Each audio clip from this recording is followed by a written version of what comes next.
One day itu ada tamu nanya chefnya mana. Gue lagi di kitchen, aku dipanggil sama tim service, chef tamu mau ketemu. Ada apa? Komplain? Enggak chef, mau bilang makanannya enak. Aku ke depan nih. Habis itu dia bilang kayak, oh kamu orang Balinese, terus kamu buka Japanese restaurant. Habis itu tanya, udah sempat ke Jepang? Belum sama sekali. Sekarang makin banyak yang especially kayak di review kadang-kadang ya kita nggak tahu, mungkin sometimes ada kelewatan dikit, sometimes emang ada mistake, cuman sometimes emang udah sensi aja. Bedanya di sana Pak, gap besar di sana antara ada yang tamu dia udah traveling dunia nih, udah sering makan di restoran lah, udah ngerti F&B lah istilahnya. Habis itu si B ini yang memang tapi ini yang belum tahu ngerti F&B seperti apa. Kalau kita ngelakuin sama si A telat dikit atau enggak salah dikit, dia masih bisa oke. Sometimes happen. Nah yang si B ini yang kadang-kadang kayak kita telat beberapa menit itu pun kayak mereka udah mulai kayak kok lu bayar bla bla bla bla segala macam. Setting di depan itu sampai kita buat tumbuhan. Kalau ngelihat Chef Joe Yudi itu dia pakai banyak sana. Nah aku kemarin di awal settingnya memang kayak gitu pengennya. Tapi emang awalnya pengen mikirnya seidealis itu, cuman kan lawannya 150 orang ya. Ya, kita kan idealis boleh nih. Jangan goblok.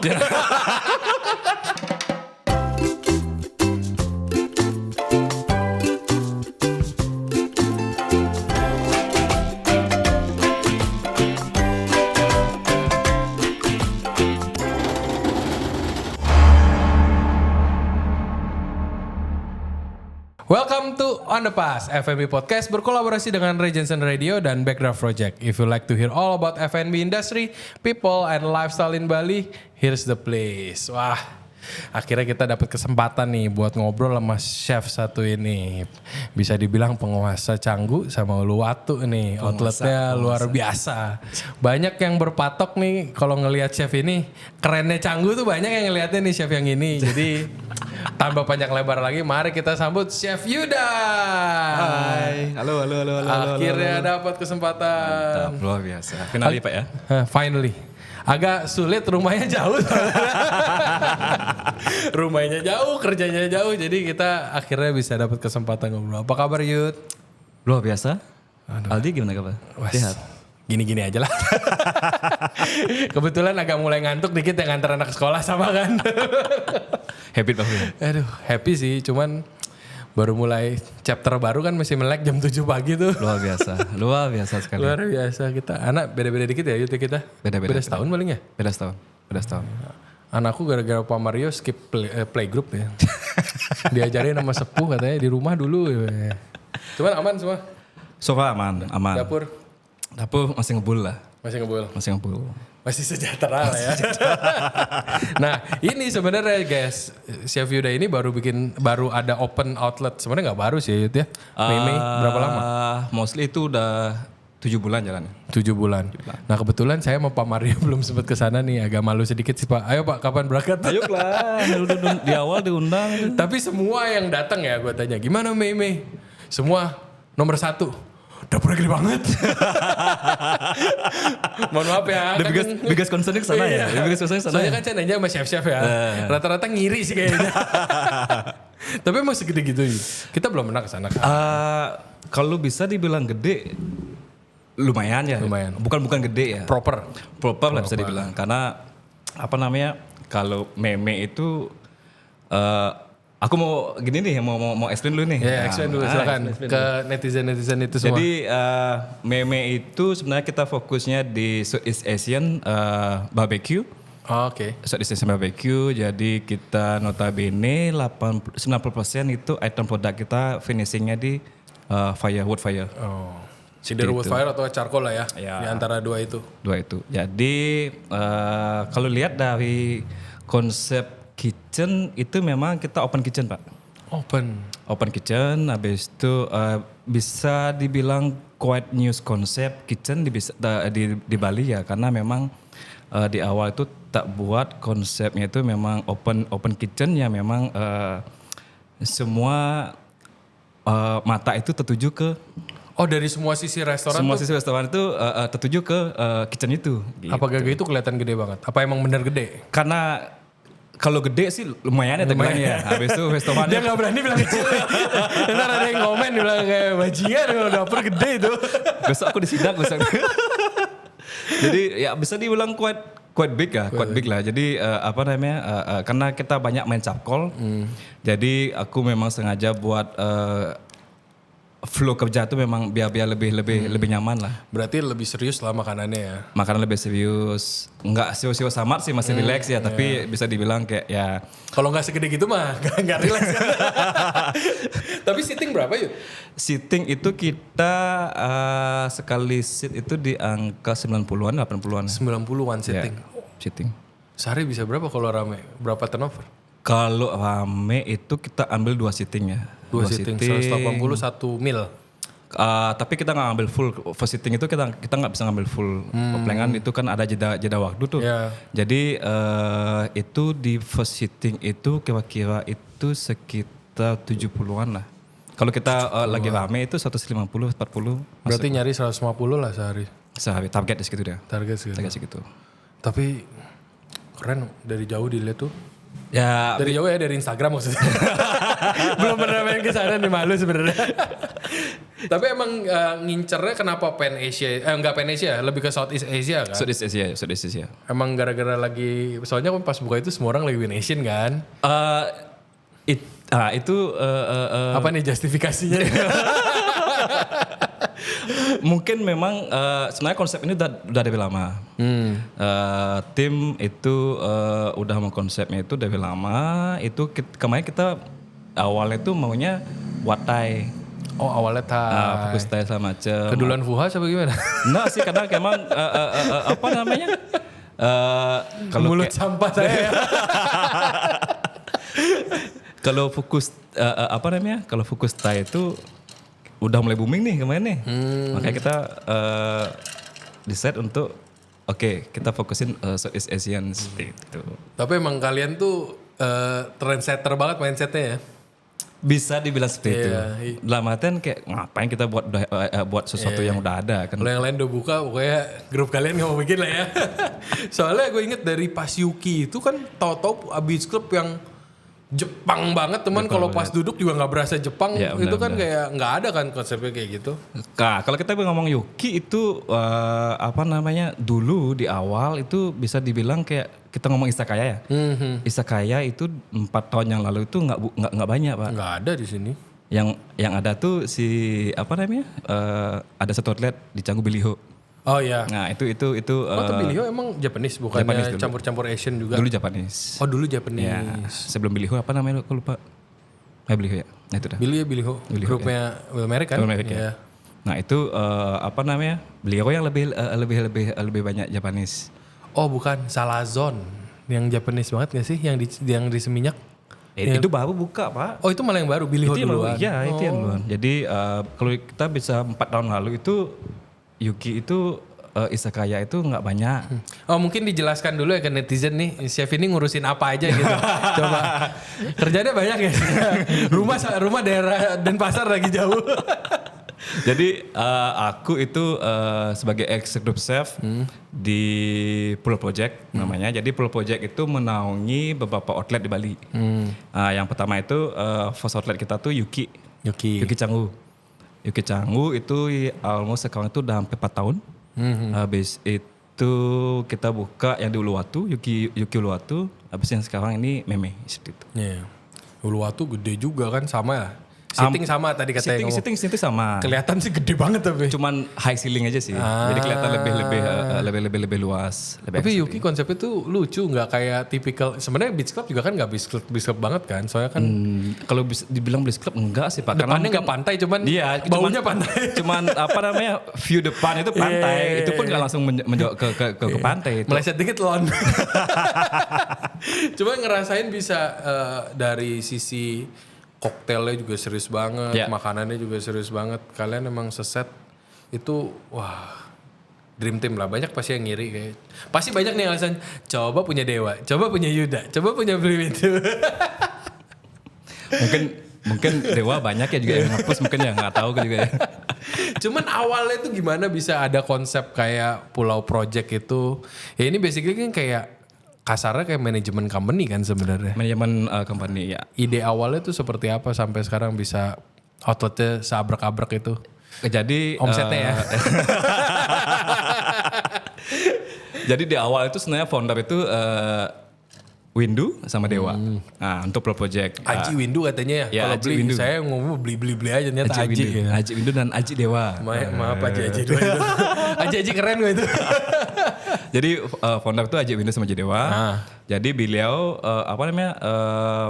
ini waktu Covid nih. Covid tahun berapa? 2001 itu udah mulai agak low. Iya. Covidnya. Nah, mereka decide untuk buat satu manajemen. Itu namanya Pro Project. Nah, seperti itu. Habis itu mereka ngajak aku untuk join di sana di Pro Project. Nah, first outletnya kita itu ya ini si Yuki nih. Yuki iya. Yuki seperti itu. Berarti diem-diem itu Aji Dewa sama Aji Windu itu mindsetnya udah wah nggak satu nih, Ya, banyak. Ya mungkin beliau punya punya goal sama pemikiran tersendiri ya untuk di bidang Ntar kita bisnis undang dia. lah beda lagi. Let's go. Cuman awalnya, tapi Yuda dari awal join di sini expect nggak jadi segede ini? Di awal join itu aku nggak expect apa pak. Gak expect apa? Nggak expect apa. dalam Apa artian- penyelamat COVID aja? Kalau penyelamat COVID sih dibilang sekarang logikanya COVID itu kan lagi susah nih. Ya. Habis itu during COVID itu aku masih kerja, ya memang notabene masih dapat bayaran bagus lah. Habis Yang itu- opportunity berarti ini kan nggak cuma nyelamatin. Ya, habis itu Aji Dewa dan Aji Windu decide untuk buat suatu manajemen. Aku ngelihat visi misi mereka itu bagus. Habis itu nyambung sama goal aku ke depan seperti apa. Akhirnya aku decide untuk let's restart kayak gitu. Jadi akhirnya aku join sama mereka. Habis itu kita nggak ada expect apa. Aku nggak ada expect apa sama beliau segala macam. Habis itu tiba-tiba ditelepon nih. Oke, first outletnya kita bakalan ada buka Japanese restaurant. Enggak, tar dulu. Yang pertama tuh bukan Japanese restoran. Tempatnya Korin. Ingat gak? Oh iya. Nah, tapi itu udah Yuki udah jalan. Yuki Pak. udah jalan ya itu ya? Udah. Oh udah ya? Ah iya udah. Yuki Berarti udah Yuki jalan. dulu baru itu ya? Itu Korin cuma bantu aja ya, kita benar. bantu temen sih. Dulu saya masih jualan daging vegan guys. Jualan vegan, ya. Dia yang belanja pertama kali. Pertama kali di approach daging vegan. Pertama kali ketemu sing jualan nyeles terus tato langsung oke dibeli. Nah dia nih. Cuma waktu itu kan lagi zamannya ya. Lagi boomingnya. Iya, itu. lagi booming. Iya, lagi booming. Berarti dari awal tuh nggak ada ekspektasi sama sekali ya? Nggak ada ekspektasi sama sekali. Yang di awal tuh aku memang kayak apa namanya? Visi misi pulau itu A, B, C. Sedangkan aku juga punya goal nih ke depannya. Habis itu sejalan. Akhirnya kita jalan sampai saat ini. Nah di awal pun struggling banget pak. Itu di awal join pulau itu struggling banget. Itu kan COVID nih. Masih COVID. Masih COVID. Habis itu kalau bisa dibilang comfort zone. Enggak juga sih. Kalau aku stay di company yang dulu masih oke lah. Masih dapat bayaran segala macam seperti itu. Masih anteng-anteng aja lah. Nah, seperti itu. Habis itu join pulau, habis itu aku planning nikahan tuh. Nikahan. Oh ini berarti banting setir banget ya. Pindah banting kerja, setir. nikah. Banting setir banget. Jadi kayak Loncat sekalian. makanya di sana sempat ada pemikiran kayak apakah ini keputusan yang tepat apa enggak seperti itu kan. Jadi kayak dari comfort zone-nya memang aku udah kelihatan nih dapat salary sebulan segini, habis itu join di pulau. Sebenarnya udah settle kan? Udah settle. Ya. Nah itu udah settle, habis itu udah join di pulau yang akhirnya belum ada plan apa seperti itu. Belum tahu mau buat Yuki buat apa segala macam belum tahu. Ya udah kita join. Terus itu aku planning nikah. Nah, Tadi nih pas join itu belum ada pikiran bikin ngurusin Yuki? belum. Oh belum. Belum. Jadi modal iman aja tuh pindah ke sana? Jadi kemarin itu konsepnya di awal tuh kita mau consulting dulu nih. Ngambil apa namanya? Ngambil Ada duit di mana sikat lah. Tapi kita consultingnya milih-milih juga. Oh milih sih. juga. Milih juga dalam Oh nggak serecehan itu berarti ya? Udah serius lah berarti kan? Di pulau ini kan juga punya branding, punya visi, punya soul sendiri. Jadi bisa dibilang kayak kalau kita milih klien tuh milih-milih juga gitu. Yang mana yang bisa align sama brand kita gitu. Itu sih. Jadi dari awal berarti idealis ya? Bukan idealis sih, dalam artian kalau bilang bisa idealis enggak sih. Lebih ke Spesifik. Udah tahu maunya kayak gimana? ya seperti itulah. Seperti itu. Nah jadi kemarin kita bilang tadi apa namanya mau nikahan segala macam, habis itu brojol punya anak, itu sangat apa namanya itu sangat struggling sekali Pak. Iya. Struggling sekali itu during COVID. Habis itu kita belum tahu mau ada apa namanya mau ada project apa nih ke depan, kita belum tahu. Akhirnya one day Dewa sempat ngomong ke aku bahwa kayak kamu join sama aku tahu kamu apa namanya passionmu seperti apa, passionmu, habis itu kedepannya itu aku tahu goalmu seperti apa. Just in case nih, seperti itu. Kalau ini nggak jalan, pulau ini nggak jalan, kamu masih bisa nyari kerja di tempat lain. Karena saya tahu kamu itu punya skill, punya passion. Berarti awal-awal pahit-pahitan juga ya? Ya, karena Dewanya. Bukan Pak, bukan berdebat juga. Karena kita apa namanya belum tahu nih, belum apa namanya. Masih nggak jelas banget lah berarti. Nggak jelas banget, enggak juga sih. Tapi udah ada tujuan mau ngapain. Nah, tapi di awal beliau sempat bilang seperti itu. Aku sampai sekarang masih ingat kata-katanya itu. Jadi dia bilang kayak itu dah. Jadi kayak seandainya kita bilang bad scenario, kalau seandainya ini nggak jalan, kamu punya skill, kamu punya passion. Gak usah khawatir lah ya. Nggak khawatir kalau kamu nggak sampai dapat kerjaan. Nah sampai sekarang itu aku ingat banget kata-katanya itu, makanya sampai sekarang aku masih jalan sama Pulau State. Berarti itu secara nggak langsung tahu value lu di mana udah dihargain dari awal kan? Iya benar. Tapi jarang sih yang memang dalam artian orang lain itu sampai mikirin ke sana gitu, ngerti nggak sih kayak. Tapi kalian bertiga tuh dulu awal-awal nggak tahu ya, gue nggak di dalamnya ngelihatnya, wah solid banget ya bertiga. Kemana-mana ada satu, ada dua, pasti ada tiga.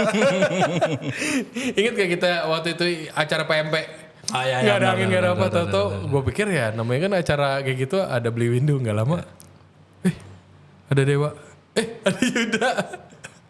Seru sih ngeliatin perjalanan kalian bisa awal-awal kan. Yuki tuh langsung rame gak sih? Enggak sih. Kayaknya enggak ya? Enggak. Jadi kita pelan-pelan juga ya?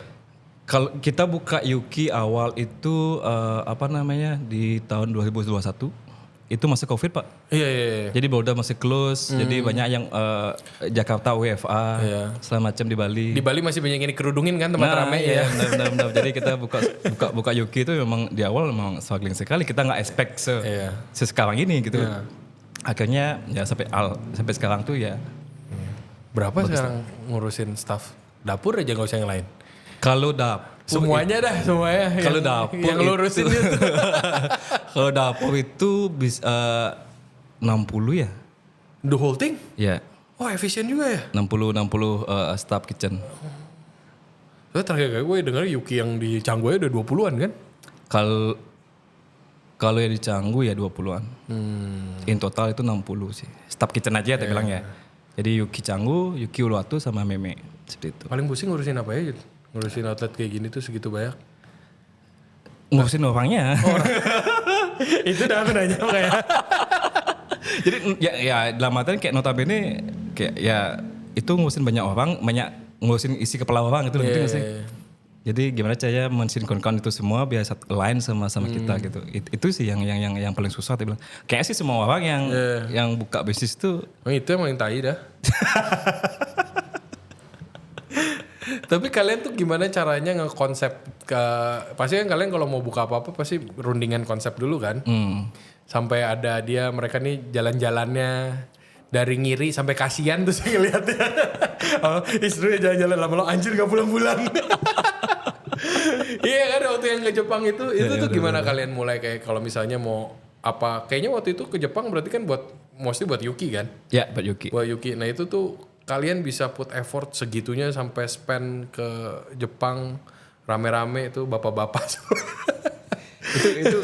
itu lucu sih dampaknya kayak di awal itu kalau masalah konsep itu semua datangnya dari Dewa ya. Dewa habis itu sama satu ada Gong Rai. Tahu kan Jehai? Nah, Jehai. Nah, notabene Dewa, Windu, Jehai ini yang lebih buat konsep mereka bertiga kayak gitu. Jadi mereka udah lo konsep baru turun ke aku. Itu. Jadi bro ini konsepnya gini. Tiba-tiba beban sekali nih. Itu berapa hari itu ke Jepang? Itu hampir 14 hari ya? Itu kayak sehari gak makan 5 kali kan, lebih kan itu. Lebih Pak. Itu sampai kayak, sampai jijik aku ngeliatnya. Kayak, buset gak kelar-kelar makannya. Tapi memang lucunya itu di awal buka itu kita memang Malah gak ada gitu-gituannya ya? Ya jadi kita di semua tim ini belum pernah ke Jepang Pak. Belum pernah ke Jepang semuanya. Berarti still yakinnya pokoknya enak. Nah tapi tim aku ada headset satu yang memang fokusnya itu memang di Japanese. Di Japanese. Fokusnya dia itu lebih ke sushi, sashimi, seperti itu yang lebih ke Japanese things lah kayak gitu. Yang ngerjain roll-rollan dia lah awal-awal mereka lah gitu. Kan jadi dia lebih tahu itu namanya chef kadek, orang Bali juga. Ya yang sering sama Yuda kan Nah, mana ya. nah. Oh itu malah yang Japanese personnya dari awalnya itu dia. Jadi dia lebih ngerti taste seperti apa, tune makanan mau seperti apa kayak gitu. Ya buat netizen gak yang semuanya kerja di dapur lama tuh bisa bikin sushi roll guys. Wih. Itu beda skill set aja. itu skill itu nggak bisa diambil setahun 2 tahun gitu. Bukan berarti nggak kompeten ya, maksudnya itu normal sih nggak bisa bikin sushi roll tuh. Masak nasi aja kan ada banyak di rumah. itu paling susah Pak, masak nasi itu Pak. Iya kan, pikir kayak gampang ya, padahal itu fakta kan, semua fakta ya. Ya jadi itu kemarin kita kita planningin bahwa jalan setahun Yuki kita harus ke Jepang nih, mau explore lagi nih kayak gitu. Karena banyak kemarin tamu-tamu kita sih yang di Yuki ya. Syukurnya tuh mereka tuh open sama apa yang kita jual. Open minded lah ya. Open minded, abis itu mereka welcome dengan produk yang kita. One day itu ada tamu nanya chefnya mana seperti itu. Chefnya mana? Aku lagi di kitchen, aku dipanggil sama tim service chef. Ada tamu mau ketemu. Mau ketemu sama siapa? Aku udah panik nih. Komplain apa nih segala macam sekarang. Jadi akhirnya ada apa? Komplain? Nah chef mau bilang makanannya enak. Oh ya udah, aku ke depan nih. Habis itu ke depan, habis itu dia bilang kayak, "You're the chef?" Dia bilang. Oh yeah, I'm the chef. You not look like a Japanese bilang gitu. No, I'm Balinese. Di sana mereka bilang, "Oh, kamu orang Balinese? Terus kamu buka Japanese restaurant?" Seperti itu. Habis itu tanya, udah sempat ke Jepang? Belum sama sekali. Jepang masih mahal guys waktu itu. Gak kayak tahun ini kayak gorengan semua orang ke Jepang kan. Ya ini lagi turun. Habis itu ada lucu di sana sih.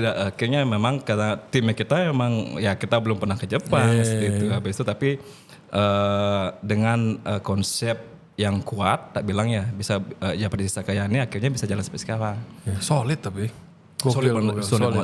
Tim kalian solid, makanannya juga enak. Solid banget. Kan saya mampir. Kalau Yuki udah mampir guys saya. Sama Pak Bos Rey. Kayak dugong bertiga goleran Yuki. Tapi enak. Gue masih inget makanannya enak. Nggak kayak, kita kan punya persepsi kalau di beach klub itu ada certain ekspektasi yang tidak terlalu berlebih kan kadang-kadang di makanan tuh. Kalau nggak beach club sih lebih. Iya kan, cuma kan itu depan pantai ya, kan ekspektasinya kayak oh iya tipikal beach club lah. Maaf guys, belum kenal waktu itu. Cuman main datang mampir doang. Soalnya kalau nggak salah tuh kayaknya salah satu kita tuh baru kenal sama Aji Dewa. Aji Dewa ya. Kayak nyamperin Aji Dewa, nyata emang gokil sih. Bilang kayak ya gue aja nggak heran kalau orang itu ekspektasinya otak beliau tuh aku nggak tahu isi otaknya apa. Lu tau gak tipikal jenis ya lu nggak tahu isi otaknya apa dia dah. Halo jadi Ini in the positive way ya, in the good way ya. Cuman emang gue ngelihatnya secara konsepting luar belakang kayak beneran tahu apa yang orang mau kalau nongkrong di depan pantai itu. Makan tetap enak, koktail enak, dan gak gitu mahal guys. Ya gitu sih ya. Iya. Kalau bisa lihat itu juga di Yuki itu kita memang benar-benar kental buat konsep izakayanya. Iya. Jadi konsep table pun semua lebih komunal. Iya. Komunal table, jadi sharing table. Jadi kalau kita bisa tarik garis merahnya itu kalau di Jepang izakaya itu memang kebanyakan sharing table. Jadi habitnya mereka sana kayak pulang kerja, satu kantor datang, duduk meja panjang. Dan kita orang snacking. Jakarta goleran di samping guys. Ada kan ya di sampingnya tempatnya? Ada di Kabupaten. Gue lihat kan dari sore sampai terlalu nyaman, karena tempatnya nyaman juga ya. Nyaman sekali, pinggir Yang pantai. waktu itu gue inget banget Ray, ya gue kan agak cultureless ya. Si Ray itu nyadar sampai, guys ini lagunya enak banget loh. Gue inget banget Ray sampai nanya ke Dewa, ini berapa ini undang ini? Pas beli Dewa nyebut harga murah banget ini di Jakarta gak dapet kayak gini. Dan karena emang the whole ambience-nya tuh emang bagus sih. Bagus. Nah, tapi konsep ambience pun kita pikirin juga tuh Pak kemarin Pak. Gimana Jadi cara mikirin? apa namanya? Lihat kita banyak main bambu. Ah iya. Habis itu kalau kita bisa lihat di Bali itu kebanyakan itu kan kita pakai bambu semua, pakai alang-alang seperti itu. Nah, jadi kita berusaha untuk memadukan dua culture yang berbeda jadi satu. Nah, jadi Konsepnya tuh kayak joglo gak sih? Kayak rumah kayu, cuma nggak berasa kayak rumah kayu kan? ya, kalau kita lihat kalau di Bali kayak wantilan kita bilang ya. Jadi memang kayak space gede kosong, nggak bisa pakai bambu-bambu semua seperti itu. Ini gue ada quotes nih, kalau urusan ambience di grupnya mereka itu, ini Yoel yang ngomong. Nah, Beli Dewa tuh kalau ngatur ambience tuh bisa lu masuk ke tempatnya set kayak di luar negeri. Gue udah nanti mungkin gue jarang ke luar negeri ya. Gue berasanya sih enak aja. Cuman the whole thing dari sisi makanan, gue inget banget koktailnya pun enak. Waktu awal-awal kalau nggak salah Rian juga ada involve dikit ya yang di mana? di Yuki. Yukin nggak ada. Enggak ya? Nggak ada. Plan dia lebih banyak ngasih saja kayak supplier. Kayaknya dia bisa segala jualan macam. ikannya waktu itu ya. Banyak. Iya. Soalnya waktu itu ada Rian juga nol di situ. Cuma keren sih. Nah itu pas shifting ke Toto ke Asian itu preparationnya apa tuh sampai Mei itu kan kalau nggak salah lu sempat cerita agak mundur juga kan? Jadi apa namanya? Setelah selesai yang di Uluwatu udah mulai nih ya bakal ada isu-isu mau buat Asian nih seperti itu, tapi Asiannya mau kemana belum tahu. Akhirnya decide-nya gimana tuh? Sampai kita kemarin pergi ke Thailand selama seminggu, istirahat di sana segala macam seperti itu, habis itu balik, habis itu akhirnya kembali lagi Dewa, Rai, Windu decide untuk buat Southeast Asian biar lebih apa namanya spesifik. Ada ruang tapi nggak gede-gede amat gitu lah, biar orang tahu apa what to expect-nya itu jelas lah. Jelas, jadi kayak nggak kemana-mana gitu istilahnya. Nah, di konsep kalau kita bilang meme itu memang apa namanya bisa dibilang salah satu the biggest goal aku in my life ya. Bikin kayak meme gitu. Untuk setting kitchen meme itu seperti itu. Jadi bisa dibilang kayak idealis. Idealisnya dapet. Idealis banget aku di sana. Kirain nyolong-nyolong, enggak banget ternyata. Bisa dibilang kayak passion, idealis sama apa namanya egoku di sana gitu loh. Berarti udah dipercaya lah ya gitu ya. Udah over the time dikasih kesempatan, sekarang lu bisa akhirnya idealis. Nah, lucunya kemarin tuh sebelum aku belum tahu nih bakalan kita mau buka Asian. Nah, aku udah ada konsep kitchennya udah dari lama, Pak. Oh, kitchennya kayak gitu udah dari lama. Udah dari lama banget. Pokoknya terserah deh lu mau masak apa, udah kayak gitu. Aku udah pengen punya kitchen setup itu dari Kayak gitu ya pokoknya. Kayak gitu dari lama banget. Nah, sempet kemarin aku cerita sama Chef Ahmed nih. Airman. Jadi aku bilang, men, aku punya konsep kitchen seperti ini. Kayak ini bakal bagus di Bali, belum ada yang buat seperti ini. Oh ya bagus. Kayak kita apa namanya fokus di charcoal, habis itu aku kemarin itu konsepnya itu biar ada sentuhan culture juga, Pak. Jadi aku pakai kayak kalau di Bali dikenal kayak apa namanya apa sih kayak bungut pawon gitu loh. Jadi kita masaknya pakai benar-benar pakai arang. Model kompor tanah gitu. Kayak pawon Jawa gitu Pawon lah Jawa ya. Kalau di Jawa tuh ada kayak model anglo gitu modelnya sih. Anglo. Nah, jadi kita masak pakai arang. Nah, itu Aku juga pengen bikin kayak gitu, ini keduluan sama Meme coba. Kalau cepet aku sama Ayuda. jadi itu ada sana. Nah, dulu aku lagi saking idealisnya, aku setting di depan itu sampai kita buat apa namanya? Tumbuhan untuk bumbu. Beras. Buat bumbu. Ya bumbu yang gede itu di Bali kan ada. Ngulek yang di Bali banget Nah, nih. yang itu kalau di Bali itu kita bilang lesung. Lesung yang gede, habis itu pakai apa namanya? Bambu, nggak bambu sih. Kayak kayu yang besar. Kalau ngelihat si Chef Joy Yudi, itu dia pakai banyak sana. Nah, aku kemarin di awal settingnya memang kayak gitu pengennya, tapi kayak kalau kita ngelihat operasional dengan kapasitas Mati coy. nggak bisa. Tapi mungkin buat certain menu bisa lah. Bisa, tapi kayak aku kayaknya nggak perlu deh, ini nggak bakal ngabisin tempat aku. Mending Soalnya aku setting yang si Jero Yudi pernah waktu itu kan kita main juga ke Desa Les. Dia tuh nunjukin kue berasnya dia. Ya. Kue berasnya dia, tapi dia bukan dia yang bikin. Ya. Dia bilang dia pengen ngajakin kita ke pasar sih. Kita nggak ada yang bangun. Jadi dia bilang sih ini si kue berasnya itu berasnya freshly grind, pakai si lesung itu. Ya. Wah itu enak banget cuy. Itu effort sekali Pak. Wah tapi iya. Kan kalau di meme bisa dijualan 80.000 gitu. Kalau jualnya nggak di daerah sana kan agak ngeselin ya, udah capek. Tapi emang awalnya pengen mikirnya seidealis itu, cuman Ya, tapi ujung-ujungnya kayak kembali juga. kan lawannya 150 orang ya. Ya, itu udah kita kan idealis boleh nih. Iya, Tapi jago blok. aku nggak bilang ya. Ya tapi certain things kalau gue ngerasa ya, namanya operational tuh fisik sama matematik. Ya. Certain thing lu nggak bisa pakai kreatif man. Pak, gini Pak, apa namanya? Kalau kita bicara idealis, idealis dalam artian apa nih sekarang? Kalau kita idealis, habis itu kita buka bisnis. Idealis itu jangan dipakai 100% gitu loh. Iya. Harus punya idealis, at least ngerti juga bisnis seperti apa gitu. Kalau gue nyebutnya harus idealis yang realistis. Ya kalau nggak bikin restorannya di surga aja jangan di sini.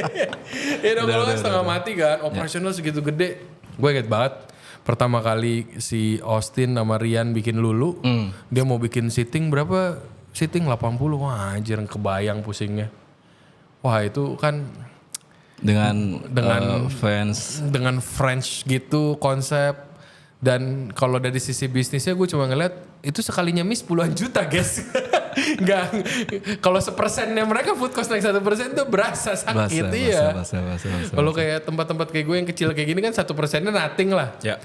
Ya kalau yang tempat segede gitu 1% aja lumayan kalau masuk ke dompet kita mah lumayan banget. Lumayan banget. Tapi so far, nah ini gue juga ada penasarannya kalau di otak gue nih guys. Yuda Pulau Project ini jagonya melayani turis-turis Australia nih. Maksudnya banyak yang jago, cuman karena saya mungkin kenalnya nggak banyak ya. Cuman karena gue ngelihat kalau main ke sana tuh spesifik certain things gue punya persepsi orang turis Australia tuh sukanya cuman yang gini. Tapi kalian tuh bisa nge-package-nya dengan cantik sampai akhirnya rame juga orang Australia kan yang datang ke sana. Mostly nah itu gimana tuh cara kayak menyenangkan mereka ini biar kalau saya Sunday dapat kesempatan ke Canggu kan. Ke Canggu gak dapat market Australia tutup aja guys. Mostly market kita memang kebanyakan Australia sekarang. Kebanyakan Australia. Habis itu ya kita kembali lagi ke konsep awal. Apa yang kita mau buat nih. Yeah. Jadi kalau aku pribadi saya bilang ya dalam artian kayak kamu kalau mau buat bisnis, kalau mau buat restoran, di awal itu target marketnya harus jelas Pak. Iya. Yeah. Siapa yang kamu mau target nih sekarang nih? Lawannya siapa lah? Lawannya siapa nih sekarang? Contoh kalau kamu mau kalau kamu mau buat usaha warung rujak, jangan marketnya nyari Australia, France, Europe. Tapi yang lokal lah. Iya. Itu salah satu contoh ya. Iya. Kalau kita di UK di meme ini ya kita memang jelas market target kita kemana. Nah dari sana kita bisa ngelain ke semua lini detailnya kita seperti itu. Contoh kayak di UK. Kalau UK itu kita nggak fokus yang di Japanese authentic sekali nah. Nah kita kalau bisa dilihat style sushinya itu pun yang lebih ke style Amerika yang ada masih main mayo segala macam nggak yang cuma nggak yang norak juga kayak yang di Renon kan ya masih elegan lah on point levelnya beda lah seperti itu jadi kembali tak bilang kayak netizen bangsat ini mikirnya mentai kok anjing. Tapi ya itu saya bilang kayak, jadi kita tahu juga market kita kemana gitu Pak. Jadi saya yakin Dewa, Rai, sama Windu pun itu sudah riset sebelumnya kalau mau buka sesuatu itu apa gitu. Kalau dari masakan deh, guidelines-nya apa Yud kalau ngurusin orang Australia itu? Kalau aku sih tips and trick lah, biar kalau situ nih mungkin ada head chef baru di tengah-tengah orang Australia semua masakin mereka itu biasanya lu guidelines-nya apa? Simple sih, kalau kita bisa kayak tarik benang merah Pak, Australia habitnya seperti apa sih? Kayak gimana tuh? Mereka makanan daily-nya apa? Roti, habis itu apa? Yang lebih ke easy simple things itu ngerti gak sih? Nah kalau kita kalau di UK kan itu, kalau Japanese kita bilang itu ke semua lini masuk, kita bilang nggak semua lidah. light enough buat Light masuk enough, kemana-mana. ya kemana-mana. Nah, light enough yet bold enough juga sometimes. Ya, benar. Nah kalau yang di meme ini yang lebih apa namanya, yang lebih tricky karena kita kan fokusnya di Southeast Asian. Kalau kita tarik benang merah, Southeast Asian itu apa? Itu kan ada Filipina, Vietnam, Laos, apalagi banyak kayak masuk Indonesia sana banyak sekali. Nah yang itu notabene yang memang rempahnya kencang sekali Pak. Iya. Spiciness, rich di food itu kencang sekali. Nggak kebayang gua dia ngerokin cabai berapa banyak guys. Jangan kan cabai Pak. Itu lime itu sebulan tuh berapa puluh kilo habis. Jadi kembali kayak kita jelas market target kita seperti apa. Jadi kita harus bisa menyesuaikan. Kembali lagi kayak bilang, lu punya ego. Tapi suatu sisi ego lu untuk yang ini lu harus turunin gitu, ngerti gak sih? Kayak jujur nggak dimakan percuma ya. Bisa bilang seperti itu. Oh berarti main acidity banget ya? Enggak sih kalau certain thing lah, maksudnya banyak hal buat ngebalancein out boldness-nya itu dari acidity juga. Ya, jadi kalau bisa dilihat dari menu pun kita buatnya itu apa namanya, nggak semua rich gitu loh. Jadi ada yang light plate itu yang memang notabene yang lebih ke refreshing semacam seperti itu. Ada naik turunnya ya. Ya, nah. Kalau habis bold harus ada nemennya ya. Iya. Itu ya. Nah itu pun bold richnya itu pun enggak seautentik makanan yang memang aslinya di sana yang kita buat. Iya. Kita pun bisa riset, sebelumnya kita udah riset kayak kita undang juga teman-teman yang memang apa namanya expat di Emang Bali. doyannya yang orang-orang itulah yang mirip-mirip. Ya, habis itu kita undang segala macam, what do you think? Ini kayak dari tingkat spiciness segala macam. Bisa nggak masuk di lidahmu kayak gitu modelnya. Akhirnya di sana dapat, oke kita log, oke segini nih. Kita mau kunci nih. Garis amannya ya. Amannya kita bilang amannya. Kalau kita nyari lidah sendiri di orang Asia tuh kayak cabai kurang nih. Ini kurang. Gak pakai cabai gede kalau kita masak. Jadi makanya itu. Nah, waktu kita buka pun di meme itu di awalnya kita struggling Pak. Ngerageng gimana tuh? Strugglingnya itu kembali lagi kayak ada yang suka pedasnya di sini, habis itu ini dibilang terlalu sour lah, ini terlalu asin lah, ini terlalu gini lah. Nah itu kita masih di 2 bulan 3 bulan pertama tuh masih apa namanya nyari formula yang bagus seperti apa gitu. Banyak komen yang kita dapat. Akhirnya jalan. Tapi banyak kan mostly preference. Enggak sih, lebih kebanyakan yang mereka concern itu yang di spiciness sama rich. Oh spiciness sama trouble. Ya. Jadi di sana jadi banyak minum air guys. Lu bayangin bisa cabai naik harga tinggi itu. Iya. Udah gue kasih banyak. Komplain lagi anjing. Tapi mungkin buat yang gak pernah masuk kerja di Bali, emang kalau udah main Asian ya gitu ya, pasti kita capeknya ngerokin cabe. Ya, kan, gak cuman gue pertama kali di Bali yang gue kaget nggak cuman bijinya doang yang dicabut semuanya. Semua Pak. Apalagi tuh lu kalau lu pakai cabai kering tuh. Wah. Aku ada satu staff pagi yang khusus untuk buat bumbu itu aja. Kerjaannya pagi itu motong lime, motong cabai, ngurusin cabai kering. Ya udah. Pagi ini urusin kerjaanmu. Berarti tadi nih kita jabanin nih. Berarti ini cabai kering nih dibelah tengah nih. Dibelah tengah, lu hilangin biji sekarang lu semua tuh. Oh, lu bayangin tuh. Wah tapi kebayang sih. Karena gue inget juga pertama kali gue nyampe Bali, gue masakin Asian juga. Cuma kan di Mozaik kan, yang campur Balinese. Sama, gue gak nyangka makanan. Basically kalau Mozaik zaman dulu, gue gak tahu zaman sekarang ya. Zaman dulu kan itu basically French. Pakai ingredient lokal aja lah. Pakai bumbu lokal. Dibilang bumbu rendang enak, kalau lu makan sama nasi emang gak ada yang enak-enaknya. Tapi sama butter enak guys. Intinya itu aja. Emang gue baru nyadar, oh makanan Prancis emang pakai lemon segini banyak ya? Banyak guys. Emang buat berarti nyari balance-nya itu ya? Ya benar sekali. Lime tuh habis banyak. Lime. Karena kita di sana notabene itu bisa dibilang produk itu hampir 90% kita buat sendiri. Tetap idealis ya. Idealisnya masih make sense ya. Ada orang kayak gini-gini. gue mentok sekarang di sini kalau ngerjain cabai itu cuma ujung atas ujung bawah gue giniin aja. Bodoh amat masih ada nyisa dikit.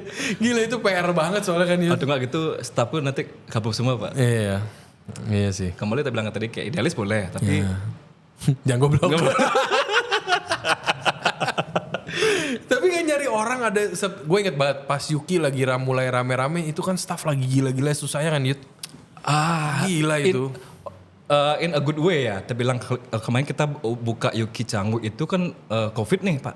Banyak staff yang dirumahkan. Yang berarti Uluwatu yang lagi susah. Uluwatu itu susah minta ampun Pak. Gue nyari satu aja. Aduh. Tanyain lah si Austin. Online di luar tuh juga staff gimana? Di luar tuh lagi ya. Waduh. Susahnya. Sekarang berapa staff di sana? 70 in total. 70 in total, the whole thing lah semua. 70 in total. Gila guys, kalau kalian yang tahu susahnya nyari pegawai zaman itu. Jangankan zaman itu sekarang pun masih susah. Iya sekarang susah. Sekarang sebenarnya banyak apply. Gak jelas aja yang apply siapa. Cuman capek baca CV doang anjing. Disuruh datang, gak ada yang datang, kadang-kadang udah males. Ngelasin juga ya? Masih lah ngerasi. Masih gue namanya bos sendiri ngecekin satu-satu. Yang masanya sekarang kalau nge-apply at least buka udah ratusan kan? Ya. Dulu gue nyari komi satu, seminggu naruh di job street gitu, nge-apply 3 orang. Yang lucunya sekarang itu adalah banyak anak-anak muda sekarang itu yang nge-apply.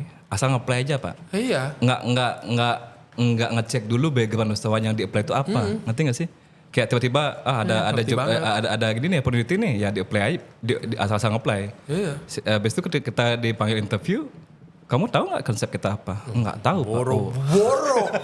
Nama jalannya nggak bakal tahu kalau ditanya Pak. Gue pernah dapet sekali di-apply, iya kamu kenapa apply di sini? Iya ada lowongan lah lah kan namanya kan gimana gue penjawabannya begitu kan kayak mau ngamuk anak orang kan mau gimana terus ditanya kamu pengennya kerja kayak gimana saya pengen kerja di hotel ngapain lo apply di sini itu yang kayak ya bisa dibilang kayak ya apa namanya itu bilang kayak kalau flashback pada zamannya kita itu kayak kita mikir-mikir juga ngerti nggak sih kayak kalau mau apply sesuatu itu ke tempat lain tuh kayak iyalah kalau zaman kita nggak bakal begitu ceritanya jauh zaman dulu aja kalau kita pasang CV fotonya selfie itu dimakinya kayak apa itu. Aku pernah nih ada satu nih aku interview masih muda masih umur 20-an lah istilahnya. Interview segala macem habis itu ditanya tempat tahu Canggu nggak? Pernah sekali kesini chef. Oke. Tahu nggak konsep yang mau yang kamu apply di sini? Nggak tahu chef. Oke, aku masih baik nih. Tak kasih tahu jelasin. Masih pengertian ya. Masih pengertian. Karena aku lagi perlu banget nih. Oke. Masih oke lah. Masih mood masih bagus. Tak jelasin lah ini bla bla bla bla bla segala macem. Oke. Kamu dapat selebih segini ini bla bla bla bla. Oke, sign LOI dong. Udah just. Habis itu aku jadwal training kan udah mulai masuk nih. Aku ini opening Yuki. Nah, opening meme. Opening meme. Meme. Ini terbaru berarti ya? Iya, terbaru. Habis itu apa namanya? Kita mau jadwalin training. Tiba-tiba dia bilang, "Pak, saya nggak jadi join, Pak." Oh, kenapa biasanya? Rumah saya di sana, Pak. Terlalu jauh ke Canggu. Tolonglah, guys. Banyak masalahnya kayak gini nih. Kalau di awal kamu udah tahu Canggu tuh di mana? Emang berangkat interviewnya kagak dari rumah. Makanya kalau memang merasa belum siap ke Canggu jangan sign LOI lah. Iya.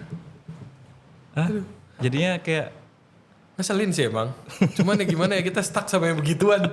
Cuman ya somehow we figure it out juga kan. Mungkin nggak tahu ya. Ya banyak sih, cuman banyak juga kok yang bagus. Banyak. Biar kita nggak dihujat aja nih. Banyak yang bagus. Banyak. Yang masih semangat. Makanya kalau udah dapet yang, iya Pak, saya adik 4, masih sekolah semua, bapak cuma petani. Nah itu bagus tuh biasanya kalau kerjanya gitu. Kayaknya makanya sekarang tuh apa namanya? Kalau aku sendiri nyari staff itu aku mending nyari orang yang memang masih muda, Pak. Iya. Masih muda, habis itu kalau dia punya background hospitality kuliah di F&B, oke bagus. Kalau memang enggak apa-apa. Yang penting asal mau belajar. Iya. Aku nggak nyari orang-orang yang menang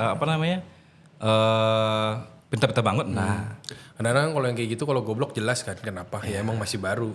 Kalau yang udah kerja 10 tahun masih goblok kan ngeselin dia. Dan gak sedikit juga kan kadang-kadang kita kayak kita cuma pengen get the things done, cuman kan kita harus berdebat sama orang-orang yang kayak gini yang mungkin kesalahannya karena masa mudanya kerja di kerja yang tempat gak jelas, kita nggak tahu ya. Cuman emang kalau gue dulu sampai ada sebutannya tuh namanya sistem throw bodies. apa tuh? Hire aja bodoh hire, lempar aja dulu ke dapur pokoknya urusan belakangan. Siapa yang bertahan dia di sini? Lu lempar aja dulu. Pokoknya paling enggak ada yang ngupasin bawang lah kayak gitu-gitu kan. Tapi sekarang masih begitu apa better dikit? Kalau sekarang sih udah mulai bagus ya. Mulai bagus kan? Mulai bagus lah, artinya kayak banyak juga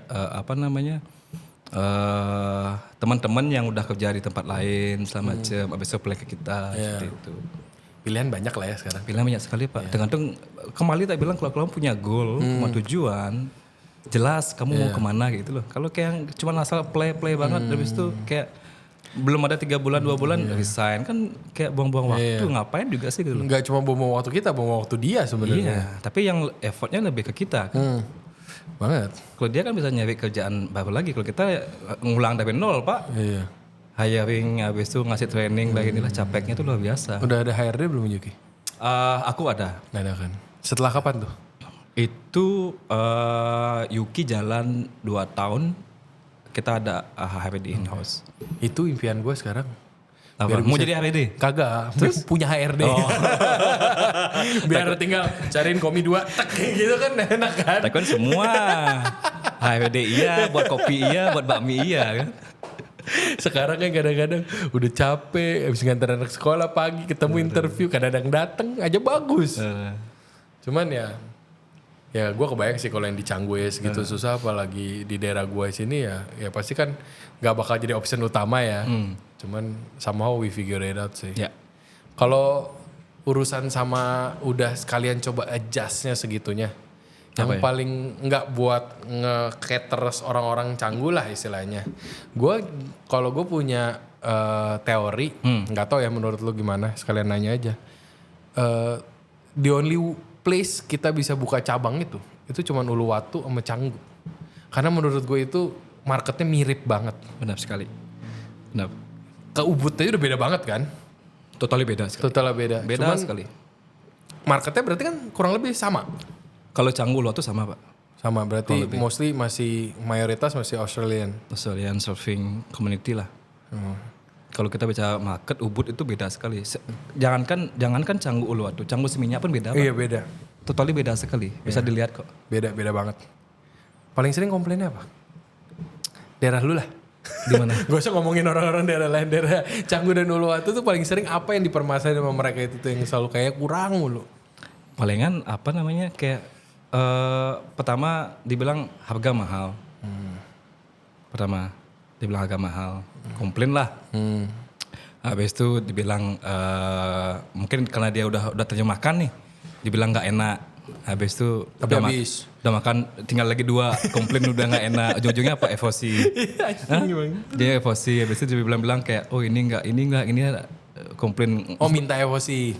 Bukan minta FOC sih. Dalam artian kalau kita udah komplain kayak gitu ya kita kan berusaha untuk menyenangkan ngasih service yang terbaik lah istilahnya kayak gitu. Dan kalau udah lebay kan 1 extra glass wine-nya kadang-kadang gak cukup ya. Ujung-ujung masih FOC. Pasti kalian masih FOC? Udah mau habis semuanya masih di FOC?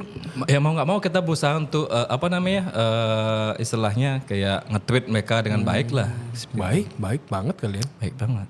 Saya mau udah mau habis bodo amat, lu telan aja semuanya udah nanggung. Iya kan gimana? Karena kalau komplain baru digigit sekali komplain oke. Lah udah mau habis. Iya. Udah mau habis. Terus masa lu baru connect ke otak lu ini gak enak kan gak mungkin dong. Come on lah. Ada juga pengalaman lucu sekali Pak. Di di Uluwatu nih. Ada tamu makan sushi. Bule nih. makan sushi. Habis itu Plat apa nih? Gak usah disebut. Nggak usah disebut lah. Nggak usah disebut lah. Pokoknya itulah ya. Ya itulah. Habis itu apa namanya? Tiba-tiba di dalam sushi itu ada plastik hitam pak. Plastik apa namanya? Plastik sampah. Masih kresekan gitu. Kresek Plastik kresek sampah Nah, hitamnya? plastik kresek kantongan yang di pasar itu ngerti gak sih? Tiba-tiba itu ada di sana di dalam sushi. Komplain lah mereka nih. Wih, apa namanya nggak mau bayar selama jam bla bla bla. Cek CCTV. Dia masukin. Dia masukin, ngambil sesuatu di tas, habis itu sana. Banyak sekali pengalaman hal-hal kayak gitu tuh banyak sekali. Banyak sekali. Jadi kita kayak apa namanya? Kalau CCTV mesin zoomnya gede tuh. bisa dilihat tuh. Kalau main ke Yuki Canggu tuh. Sama Uluwatu bisa lihat. Bisa lo keker. Tapi yang kayak gitu banyak. Banyak sekali. Soalnya kan sempet kan kalau yang di Jakarta lebih banyak kan kayak apa? Toto ada mur tumpul. Yeah. Yang biasa di ban tuh. Yeah. Itu aja kita dari bingung bisa nyangkut gimana di bank ini di makanan. Nah itu dia sampai segala macam tiba. Berarti nggak cuma plastik kan gimmicknya? Notabene yang isi going yang bisa dibawa tuh kadang-kadang ya kayak plastik, habis itu kayak ada pernah kemarin kayak belahan botol kaca segala macem kayak gitu. Nah itu kan hal yang seperti itu kan udah nggak masuk logika pak. Ngerti nggak sih kayak masa kita pakai di kitchen kayak makan beling di kitchen nggak mungkin kan? Kan Gitu. roll diginin juga ya. Kalau beling gimana masa nggak berasa? Itu udah masa nggak berasa kan itu loh istilahnya. Jadi in a good way kita ada CCTV semua kita cek cross check semua segala macam. Habis itu manajerku datang nunjukin CCTV. Ini yang kamu lakuin. Kamu mau ngapain? Akhirnya dia nggak bisa bilang apa. Panggil security, tendang bu keluar. Bayar dong. Enggak lah. Oh enggak. Udah main tendang aja. Apa yang lu expect pak? Iya. Kadang capek juga ya. Ketimbang kayak drama lagi kayak malas dah ya udah ya. Tapi kalau kalian gitu tuh kalian ngundang influencer dari negara-negaranya nggak sih? Kembali sekarang kayak lu target market lu mau apa nih yang banyak nih yang notabene yang mau lu datengin. Tapi kalian ada datengin kayak gitu-gitu? Influencer ada pak, ada. Tapi yang nggak lokal kan pasti? Apa mix? Mix. Lokal ada, habis itu boleh ada juga. Kalian nyaringnya gimana tuh? Maksudnya? Milihnya tuh gimana? Nah jadi kita tim marketingnya kita yang jalan. Jadi mereka yang riset yang mana yang bagus untuk kita. Habis itu PR kita juga yang jalan juga kayak gitu seperti itu. Gak yang sushi terbaik di Canggu guys gitu.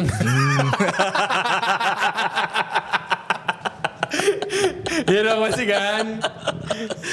Tapi kalian berarti kalau sampai ngundang yang lokal juga berarti turis lokal juga banyak. Kalau turis lokal tuh dulu banyak pak, tapi sekarang kayak bisa dihitung pakai jari. Tergantung season ya, kita bilang kayak. Iya. Kalau kita bilang kayak Lebaran, libur nasional, libur panjang tuh pasti banyak ada aja ya. Ada aja. Pasti ada aja. Ada aja. Ketawa aja. Nah ini kita kayak mungkin salah satu concern ya, mungkin di daerah especially Canggu sama di Uluwatu.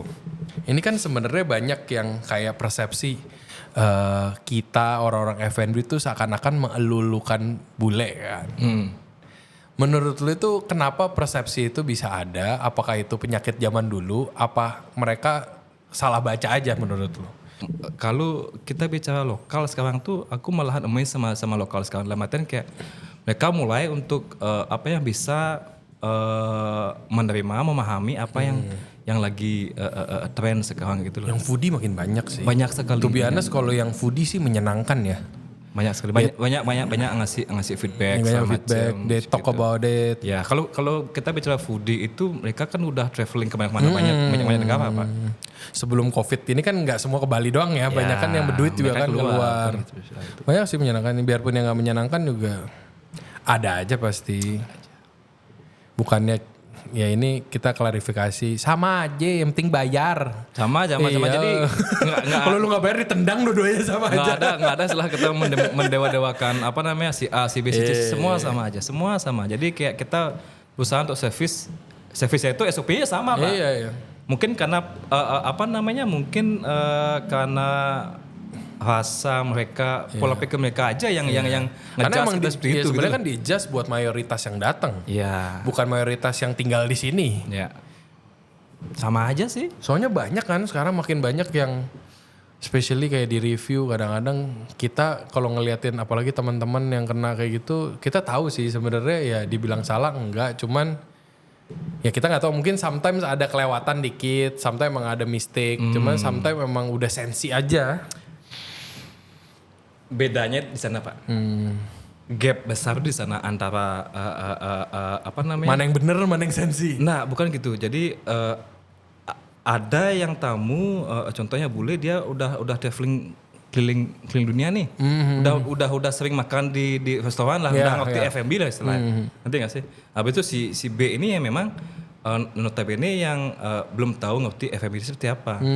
Kalau kita ngelakuin sama si A, telat dikit atau enggak salah dikit, dia masih bisa oke. Sometimes happen gitu loh.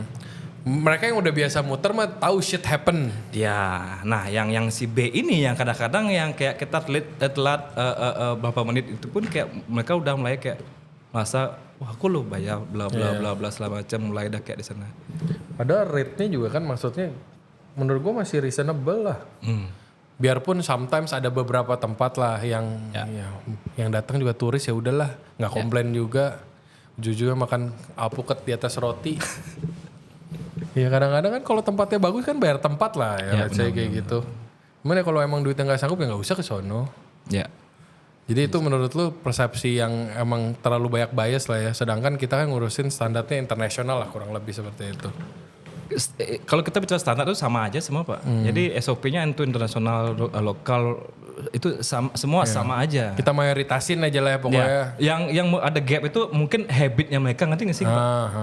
Habitnya si A, si B kan beda. Sedangkan kita kalau kita buat SOP itu yang notabene yang fokusnya itu yang memang ke si A gitu, ngerti nggak sih? Ya dengan kalau kita compare dengan si B ini habit itu totally berbeda. Saya mayoritasnya emang yang datang mostly isinya orang Australia, apa sih kan kita coba cater orang Australianya happy dulu lah. Sometimes gue tahu sih ada beberapa yang kayak ada yang lucu, gue pernah denger mau makan model bule apa model lokal, gue bilang gue nggak bisa begitu. Di mana?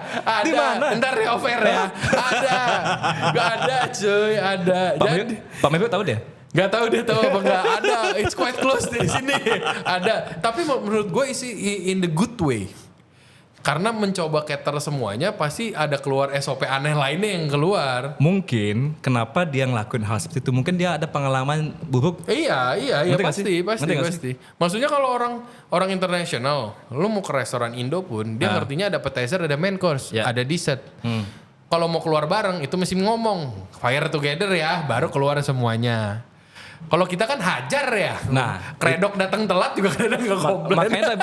Makanya tadi bilang Pak, itu namanya habit. Iya. Itu kan habit kan, contoh kayak di Meme deh. Meme sama Yuki itu totally beda konsep service. Kalau yang di Yuki itu memang tuna formnya besar sekali ya, memang kayak casual dining kan. Kalau yang di Meme itu sharing. Nah, yang di Yuki lebih relax, sharing. Oh, Yuki malah yang lebih sharing. Iya, abis itu yang di Meme tetap sharing, tapi di sana konsepnya itu benar-benar agak dinner serius, ngerti nggak sih? Yang memang kayak orang tuh datang ke sana tuh ngodar itu pertama itu ngodarnya wine dulu. Iya. Ya. Jadi yang tamu datang ke Meme itu at least satu table itu harus ngabisin waktu 2 jam, Pak. Nah, sekarang kalau di Meme itu kan kita kayak table for two nih, itu tablenya nggak gede-gede, tapi dia ngodarnya A sampai Z banyak nih. Nah kita berusaha untuk cater itu bahwa biar datang makan itu nggak together. Iya. Karena kita juga concernnya di table kan, belum ada kata lebesja, belum ada serving plate ini itu karena konsep kita sharing kan. Iya. Nah kita berusaha di sana untuk kalau mau dimuatin semua mejanya mau segede apa? Mau kita gabung 2-3 table udah boleh sendiri kan gitu ya. Jadi makanya kita di sana berusaha untuk cater kayak oke, kita staging makanannya. First course, second course, third course. Nah di sana kadang-kadang mereka nggak paham tujuan kita seperti apa, seperti itu loh. Kita cuman ingin memudahkan mereka untuk enjoy the food experience, tapi mereka nangkapnya salah kayak gitu, ngerti gak sih? Kadang-kadang kita pasti coba jelasin kan. Cuman kita udah ada SOP deh awal. Berapa lama ngejelasin? Apalagi kan tadi sempat cerita Meme ada yang even 10 course kan. Ya, jadi Ada nggak yang kaget kayak buset, 10 course datangnya begini ternyata gitu. itu kalau di MMA itu SOP-nya di awal tuh kalau kita memang suggest kalau tamu itu datang ke MMA itu ngambil si step selection. Aku bilang step selection nih di MMA. Oke. Nah, aku buat step selection ini memang benar experience dari MMA. Jadi kita yang ngatur makanannya keluarnya apa aja based on best pairing makanannya ngerti nggak sih kayak dari first course, second course, third course. Jadi mereka tuh nggak ngasal makan, jadi dapat experience meme-nya banget gitu loh. Dapat Istilahnya kalau lu mau ngejudge meme, lu makan ini dulu. nah, jadi Baru lu rasain full experience-nya. Jadi kita kan juga bisa ngasih first course snack itu kita kasih yang like dulu deh, yang easy going. Iya. Masuk ke second course mulai yang agak heavy, habis itu masuk ke third course itu mulai ke kayak palate cleansing lah, ya lebih ke sour segala macam. Habis itu masuk ke main course, habis itu baru ke dessert seperti itu. Ini mungkin kalau dirakumin ya, mungkin buat netizen-netizen nih yang pengen tahu rasanya full experience, dining experience lah. Yeah. Kita yang chef-chef ini kan. Dari sisi bisnisnya juga kan kenapa ke arah sana. Satu kan duduk, biasanya koktail dulu nungguin. Iya kan, koktail sambil nunggu table kadang-kadang. Makanya biasa ada daerah bar tuh bukan buat pajangan guys, itu buat nyari duit.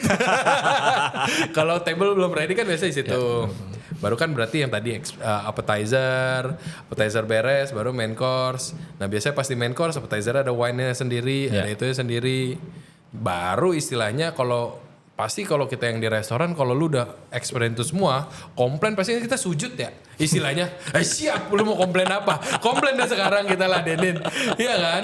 Sedangkan bukannya apa-apa ya mungkin sekarang udah better lah ya. Kalau yang zaman dulu kan pasti, kalau yang gak ngerti datang order pesen stick doang, titik. Sedangkan stick kita bukan gayanya obong kan, yang tipisnya segini. 5 menit mateng. Nah, kalau sticknya segini, lah gimana matenginnya kan 5 menit? Makan tak bilang apa namanya idealis boleh. Iya. Tapi goblok. Kadang-kadang kalau marketnya nggak nerima juga kita juga takut kan naruh-naruh kayak gitu. Iya, sedangkan ya zaman dulu, zaman stick yang kayak rudal itu mau medium well langsung makan kan kita juga bingung gimana caranya matenginnya kan. Terus kalau kematangan kering. sebenarnya lebih enak itu handle yang tamu yang ngambil set menu Pak. Jadi timing untuk masaknya kita yang ngatur semua ngerti nggak sih? Kayak itu lebih easy going. Ketimbang yang memang kayak ala carte order seabrek pengen keluar bahangan itu kita bikin for a reason ya. ya. Biar kitanya juga dengan aman bisa keluarin experience yang terbaik. Ya. Dan biasanya pun food cost-nya tinggi kan itu yang kayak gitu-gitu. Nggak yang kita nyari cuannya di sana lah istilahnya. Lu tahu lah ya. Ya makanya signature-nya juga biasa mahal kan. Apa maksudnya costingnya tinggi kayak gitu-gitu. Cuman emang ya makanya coba dipelajari dulu lah. Kadang-kadang kita mau ngasih yang terbaik kok. Ya. Pasti kan ya. Kalau saya ada saran sih, gue gak tahu menurut lu setuju atau enggak. Kalau gue ada saran buat yang berbudget ya, saya juga berbudget. Mulai keliling, gue ngerasa, gue baru pindah ke Bali itu, gue ngerasa gue udah lama banget nggak dining yang bener. Nah, karena emang terlalu sering kecewa.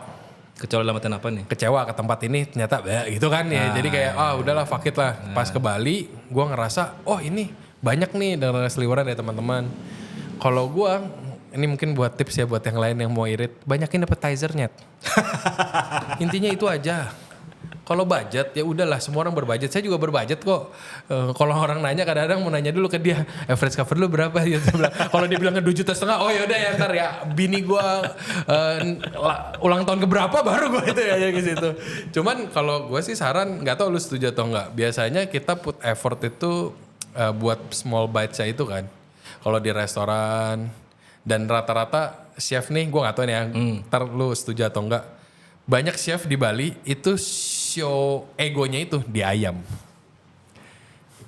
Karena semua orang pakai ayam yang sama. Coba semuanya masakan beda-beda. Biasanya guys, kalau kalian mau tahu nih chef-chef yang gendeng-gendeng itu semua, terlalu niat sama ayamnya. Karena ayam tuh tempatnya show ego kan. Nih, lu ayam sama, gue ayam sama. Aduh dah, nah di ayam tuh biasanya. Nah kalau lu ngeliatnya gimana? Gue bisa salah ya, jadi gak usah itu. Kalau menurut aku sih kayak semua juga bisa buat dish ayam gitu loh. Iya. Tapi sekarang tergantung apa yang lu mau jual, apa yang lu mau tonjolin nih. Apakah mau lu nonjolin si ayam itu, habis itu mau nonjolin sausnya atau apa kayak gitu. Kayak kelihatannya gampang sekali masak ayam, tapi sebenarnya susah Pak. Iya, susah emang. Kalau mau enak banget ya. Dalam artian kayak kalau mau dapat crispy skin yang bagus, tender meat yang bagus segala macam, combine dengan saus itu susah sekali Pak. Emang Tapi susah, aku yakin kayak apa namanya semua tempat kayak ada dish ayamnya. Harus ada ayam. Ya karena itu kayak Effortnya paling banyak dari saya. Ya tapi kayak itu bener kan, berarti kan karena ayam semuanya pakai yang sama. Mentok-mentok lu pakai probiotik emang rasanya beda jauh? Nggak juga, mirip-mirip. Cuma kan rata-rata kalau gua biasanya ini tips dari saya ya, banyakin yang appetizer karena menurut gua, nggak tahu correct me if I'm wrong lagi ya. Kayak kita makanan nggak suka diganggu-ganggu. Yang bule-bule ini main course tuh nggak suka diganggu-ganggu. Kalau lu mau pakai tai-tai yang experience tuh di appetizer. Jangan diruin main course-nya karena mereka kan udah biasa makan ikan, mestinya diapain, temennya apa. Nah kalau lu gimana menyikapi? Bener Pak. Dalam artian aku pun sendiri contoh aku mau pergi kemana nih, mau eksperimen kemana nih. Yang pertama yang tak orderin itu pasti mostly kebanyakan ke snack sama appetizer. Karena tak bilang di sana sebenarnya paling challenging, menu paling challenging untuk Kreativitasnya di sana. Benar sekali. Makanya kalau aku either aku di apa namanya lagi overseas nih atau enggak di Bali, pasti yang tak order tuh lebih banyak itu notabene snack sama leg plate-nya ketimbang main course. Main course tuh menurutku cuman sebagai pelengkap, ngerti gak sih? Karena istilahnya itu ketok palunya lah. Iya. Karena aku yakin sih teman-teman yang lain juga, chef-chef yang lain juga lebih banyak main experience-nya di menu snack sama itu kan pandangan pertamanya ya. Iya benar sekali. Yang pertama kali kan memang itu kan snack sama leg plate itu. Ya lu steak mau lu apain lagi, yang penting steaknya bagus. Itu mah ngadu sourcing kita. Iya kan? Ya gimana, kita kan gak produksi sapi. Kalau sourcingnya dapat bagus kita banggain, kalau lagi jelek kita pundurin paling belakang. Bisa dilihat di menu kok Australian A5 atau apa atau MB berapa kayak gitu. Itu bisa ada gue jujur yang sebel satu sih, gue gak tahu lu sebel gak sama gue. Dia naro gue lupa Wagyu Angus atau tapi disebutnya tuh F1. Yang gua tahu F1 tuh paling shit. Kan itu pertama kali lu gabung. Yang lu cari tuh F0 guys. F0 itu bukan sebelumnya. Itu udah muter satu circle baru dapet F0. Ini yang dipamerin F1. Lu pikir racing kali F1. Dia bilang kayak. Dan itu laku loh. Gue lihat kanan kiri pada order itu semua. Itu ya menurut gua kadang-kadang itu kan ada play with gimmick with marketing style juga kayak gitu-gitu. Ya itu normal lah, cuman ya kalau tapi menurutku ya lu harus tahu produk juga. Iya. Nanti nggak sih kayak mesti do your homework dulu baru lu bisa dapat full experience kan. Bener guys, banyakin appetizer. Kita tuh PR di appetizer. Bener sekali. Iya. Steak mau diapain lagi? Di meme pun juga kayak Yuki pun sama meme juga lebih banyak itu menu kreativitas itu yang di snack, like plate. Banyak rata-rata ini, maksudnya ini dari observasi gue nggak dari makan satu tempat ya. Iya benar. Nggak tahu kalau di negara lain, tapi di Canggu rata-rata trennya sih serunya. Kalau gue jujur gue sangat enjoying makan appetizer di restoran-restoran Canggu karena unik-unik. Gue di situ banyak belajar. Experience-nya dapatnya di sana. Apa yang lu paling banggain kalau di appetizer dan meme coba? Oh ya, aku punya satu tuh di meme itu ada satu pepes. Nah pepes itu aku inspirasinya itu dari Kerangsem, Cidemen. Warung apa namanya ikan maflin yang pepes yang ke sama Jadi Nah itu salah satu apa namanya inspire di aku dari sana. Tapi aku lebih berarti inspire sebenarnya bukan dari pepes ya, dari tum ya? Kalau tum itu dikukus Pak. Oh ini di grill. Kalau pepes itu di grill. Enggak, maksudnya yang di Karangasem itu enggak yang tipikal tum di steam gitu? Enggak, di grill. Oke. Nah jadi kadang-kadang orang ini salah kaprah nih antara pepes sama tum nih. Kalau tum itu notabene yang dikukus, nggak digrill lagi. Tum babi, pernah tum babi yang tum darah itu dikukus aja nggak digrill. Oh iya. Kalau yang pepes itu baru digrill. Nah itu satu. Dengerin guys ini. Apa namanya? Jangan komplain. Ntar gak lama ya nonton ini kalau ngeliat tum digrill, bukan tum ini. Jadi pepes itu salah satu inspirasi aku dari Karangasem. Sama aku punya satu sate babi. Nah inspirasi itu sate babi bawah pohon Pak. Oh. Jadi kayak kalau bisa ditarik benang merahnya sate babi bawah pohon tuh ada in between lemak, layering sama daging, habis itu caramelized charcoalnya dapat sama some sweet sour, ketemu sama Sama ada sournya ya? iya sama ada sournya. Iya. Habis itu ketemu sama apa namanya cabe isi garam.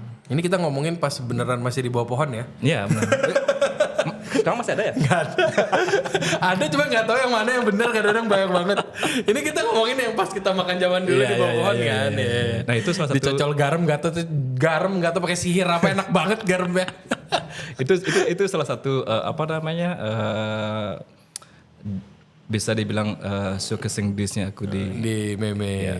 Harus cobain tuh pepesnya Chef Yuda. sama Gue kemarin baru nonton Aji Dewa makan itu pakai pepes ya, pakai rice cracker sama macam itu benar-benar kayak light sekali sih. Jangan komplain taruh nggak pakai nasi deh. Banyak Pak. Nah, seriusan ada yang tamu ngodap kayak first course itu apa namanya dia ngodap ada sate babi, habis itu ada pepes, habis itu ada apa lagi, habis itu di main course itu ada nasi. Nah, Main course-nya nggak ada di keluar first course tiba-tiba bisa nggak nasi di main course dikeluarin? Oh anjing. itu normal banget Normal sih. ya. Tapi dalam artian kita kan berusaha untuk ngasih experience kembali ke guest masing-masing kan sekarang kayak gimana dia mau enjoying si experience harus ini ngertiin gitu. most of the people yang makan pepes ini nggak pernah makan pepes sebelumnya ya. Aduh, tapi seru sih. Aduh, ntar kita harus coba Pak makan di Ayolah, itu. Kita ayolah, makan ayo. pepesnya. Nah aku masih penasaran siapa bilang apa namanya siapa masih tahu kitchennya meme gede banget. Armen. Amen. Pas ada Memenya. Le, gimana Meme? Kitchennya gede banget. Tapi pas mereka makan ke Singaraja tuh aku komplain ke Jadi. Kemana jadi? Nggak ngajak. Itu benar-benar mendadak Pak. Aku H-1 malam aku baru chat sama dia. Besok free nggak? Ayo kita gas. Itu kan pride-nya Jadi tuh Karangasem dulu. Karangasem. Tapi dia besar kecilnya dia Karangasem. Iya. Jadi kan dia lama di apa namanya? Di Karangasem apa namanya? Cendidasa Ya benar-benar. Nah, dia jadi. halo. Nah ini nih komunitas chef ini nih. Nah. Kan kemarin sempet pas kita awal-awal podcast sama Jadi kan Yuda sama Jadi kan satu kuliahan juga kan. Satu kuliahan.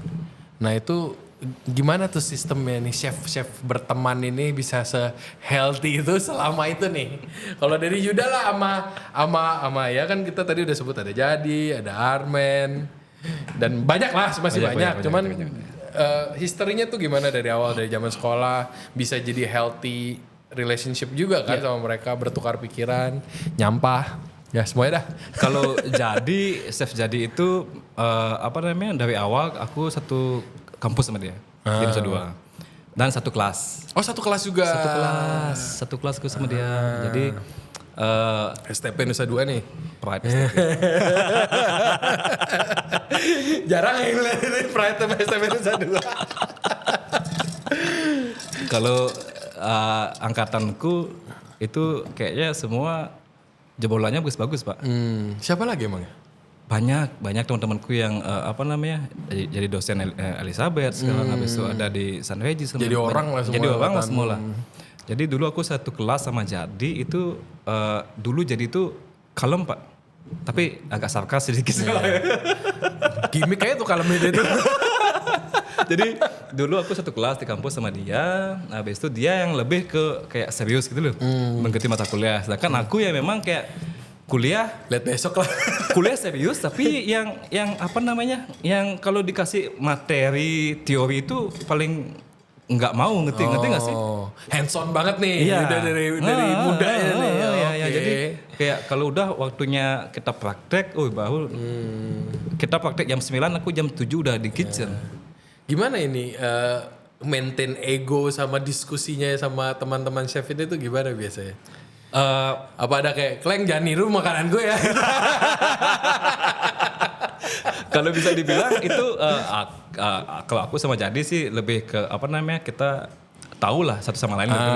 Tahu style kita di mana, tahu ego kita di mana segala macam. Jadi jujur aku juga banyak dapat inspirasi dari Jadi. Malahan dengan style hempah diningnya dia. Kayak lagu ya, kayak ini cocokan buat kamu deh nyanyiin. Jadi sering juga tukar pikiran segala macam kayak gitu. In the good way ya. In the good way. Biarpun ada nyampahnya tipis-tipis nggak apa-apa lah, normal lah. Kalau itu bapak-bapak. Kalau di WA ada nyampah semua isinya itu. Aduh, tapi perlu kan biar kita tetap normal lah ya. Ya. Istilahnya kadang-kadang kan kalau ketemu teman lama kayak gitu tuh biarpun udah jadi atasan lonely kan, Yud? Ya. Jadi ya itu sih bagusnya dalam artinya kayak kalau kita flashback dulu aku sama Jadi aku di kampus itu bisa dibilang jarang kuliah, Pak. Tapi bukannya sering ikut kompetisi katanya? Ya, nah aku jarang kuliah itu karena aku kompetisi. beda mindset berarti. Beda mindset kan. Aku di awal aku udah bilang aku kalau dikasih teori materi teori, aku paling kuping susah. kanan keluar kuping kiri lah. Mending aku langsung praktek. Habis itu bisa dibilang aku juga ngebentuk mindset sama passion sama mentalku. Aku besar itu di kompetisi. Seperti itu. Jadi orang lain itu lagi UAS, aku lagi di Jakarta kompetisi di Salon Culinary. Habis itu bagusnya itu dosennya mendukung, Pak. Nah jadi paling nggak masih bisa tetap lulus ya. Kalau nggak didukung kan nggak lulus. Lulus. Malah aku sampai dikejar. Kamu mau lulus nggak? Karena saking asiknya. Terlalu bersemangat. Saking asiknya kompetisi kan ya. Kalau nagih sih kompetisi itu. Kalau bisa dibilang kayak kalau bisa dilihat ya chef-chef yang memang jebolan kompetisi itu mental sama gini luar biasa, Pak. Agak cari perkara ya. Iya, enggak gampang. Enggak dituin waktu tuh enggak asik. Iya, makanya saya bilang kayak pressure tuh besar sekali, Pak. Iya, pasti. Itu gue enggak pernah lagi, gue cuma ngomong doang. Ayo lah. Ya. Udah biar anak gue aja. Telat lah Bapak ya. Tapi seru sih, misalnya somehow hubungan kalian juga kan pasti bikin kalian lebih semangat jadi chef juga gak sih? Ya, jadi bisa jadi salah satu motivasi juga, Pak. Dalam artian kayak contoh, Ahmed nih, aku ketemu Ahmed itu nama itu mulai besar tuh di Bikini kan dulu. Iya. Aku masih kerja di Jimbaran, habis itu temen ada kerja di Bikini. Wih, siapa yang nggak tahu Bikini pada zaman itu lagi? Saya nggak tahu, saya di Jakarta soalnya. Nyampe sini kenapa anak Bikini semua nih jebolan? Itu dulu yang lagi tren tuh teatro, yang tempatnya si Maxi, sama Bikini. Itu dekat sekali, Pak. Teatro saya masih papasan tuh. Nah. Pas zaman kerja di Mosaic teatro udah ada soalnya. Bikini ini tuh agak saya nggak tahu. Cuman emang kayaknya sih nggak tahu ya. Emang top banget ya Bikini dulu. Dulu bisa dibilang salah satu trendsetter terbilang ya untuk di dunia masakan serius lah ya. Masakan serius ya, bukan fine dining ya, masakan serius ya. Iyalah sebut aja fine dining ya. Masakan serius ya. Itu salah satu kayak terbilang Almen itu salah satu orang besar di balik itu gitu. Habis itu aku dengar cerita-cerita dari teman-teman juga, ini behind the scene itu ada orang lokal namanya Ahmed sama macam. Akhirnya one day aku ditemuin sama dia. Temuin sama si Amen, aku datang makan ke Bikini. Nah dari sana udah mulai bagus komunikasi. Jadi akhirnya tukar pikirannya udah mulai di situ. Enak. Dia pun orangnya welcome sama open minded lah istilahnya. Banyak tukar pikiran juga sama beliau. Gitu. Jadi somehow tuh kadang-kadang manusia menajamkan manusianya itu dapat banget kan kalau dapat orang yang tepat. Ya, benar sekali. Kalau kita bisa lihat kayak mungkin 15 tahun yang lalu kayak restoran kayak Yuki, kayak Meme nggak mungkin chefnya orang lokal. Ya. Gak mungkin, pasti dikatain dewanya, pasti dikatain kayak lu gila. Iya kan, bener gak? Zaman dulu kita awal-awal kerja kan gak mungkin lah. Itu kayak lu naruh duit segitu gede nanggung amat gitu kan pasti. Cuman ya somehow ya dengan ada orang kayak Yuda, kayak Armen itu kan sudah cukup mewakili kayak bisa kok well handled juga. Tapi aku sebenarnya lebih pengen biar anak muda Bali itu bisa show up, Pak. Iya. Nanti nggak sih kayak kebanyakan itu bisa dilihat ya dari beberapa bisnis yang jalan itu memang benar-benar yang main behind itu si orang Bali ini. Kebanyakan. Iyalah, gue jualan barangnya bodo amat urusan sama yang itunya. Urusan aja sama yang beneran kerjanya. Nah itu dah makanya dia bilang kayak sebenarnya Menurut lu problemnya apa? Kenapa kurang berani buat show gitu? pertama nggak dapat panggung, dia nggak dapat platform itu. Habis itu yang kedua rata-rata mereka nggak pede pak. Pede dengan bahasanya beda kulit. Ngerti nggak sih? Padahal belum nyoba aja ya. Ya mungkin experience-nya mereka nggak jauh-jauh sekali. Mungkin mentok di Bali. Bersanding dengan orang-orang luar sekarang. Itu yang pertama. Yang kedua, yang ketiga itu kadang-kadang orang Bali itu kalau dikasih tanggung jawab dan jabatan lebih itu mereka nolak pak. Oh iya, gaji cuma naik 500.000 naik pangkat, ngapain males? Makanya saya bilang Bener kan banyak. Service pro rate naik 500.000 aku naik pangkat capek no. tapi notabene ya memang kayak gitu sih. Ya cuma kan kalau nggak naik 500.000 nggak naik 2 juta guys. Intinya kan itu ya. Menurut lo apa yang harus diubah nih? Apa yang udah di atas ini harus mulai lebih semangat ngasih panggung juga? Kalau emang problemnya panggungnya ngasih chance lah paling nggak. Nah kebetulan kembali lagi ke Pulau Project ya. Salah satu visi misi kita tuh memang people pak. Nah people itu kita berusaha untuk gimana caranya orang-orangnya kita yang ada di pulau ini notabene orang Bali itu bisa pada di level di atas kayak gitu. Bisa dapat panggung. Ngasih panggung juga. Ngasih panggung yang juga. Kompeten ya. Yang kompeten. Dalam artian ya kita sebelum ada di posisi itu ya kita well trained dulu gitu. Ngerti nggak sih kayak. Berarti ini semua Yuki juga head chef banyak semua lokal semua kan berarti. Kalau bisa dibilang di grup ini itu hampir tak bilang itu 90% tuh lokal. 90% lokal. 10%. Ya. Yang 10% juga separuh guys. Yang 10%. Jadi ya berarti deep ya ini berarti dari Dewa sama Windu pas bikin ini berarti emang visi misinya dari awalnya udah sampai ke sana juga. Berarti tinggal ngurusin yang kompeten ini makin banyak aja ya. Ya.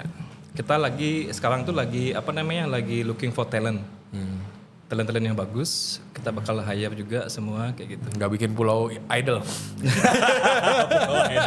Pulau mencari talent. Tapi keren sih, whatever you guys doing tuh selalu jadi trendsetter sama bikin gue paling sering, aduh gue pengen masak serius lagi nih kadang-kadang setelah bikin bakmi tiap hari ya. Kayak bakmi juga serius pak? Serius, cuma kadang-kadang kan bisa lebih nih kayak gitu. Biar mie-nya di roll sekali-sekali. Pakai pinset. Nah biasanya kalau ngobrol sama chef-chef tuh yang paling sering yang kayak, tuh kapan masak serius lagi. Tapi seru-seru. Aduh ini seru banget kita dapat kesempatan sama Chef Yuda ini. Sebenarnya dari awal gue baru buka kita mau bikin itu gue udah ngobrol sama kan ya. Iya. Cuman satu kita masih sibuk juga ya, semua sibuk lah. Akhirnya kita dapat kesempatan bisa ngobrol sama Chef ini. Pak masih ada durasi buat nanya rekomendasi? Oh masih ada. Pak Mario ngangguk. Nah ini biasanya kita kan yang nonton semua mostly ada yang dari Bali ada yang enggak. Jadi sebagai chef kita pengen dapat rekomendasi nih biar nggak zong. Simpel aja makan nasi di mana gitu. Local spot.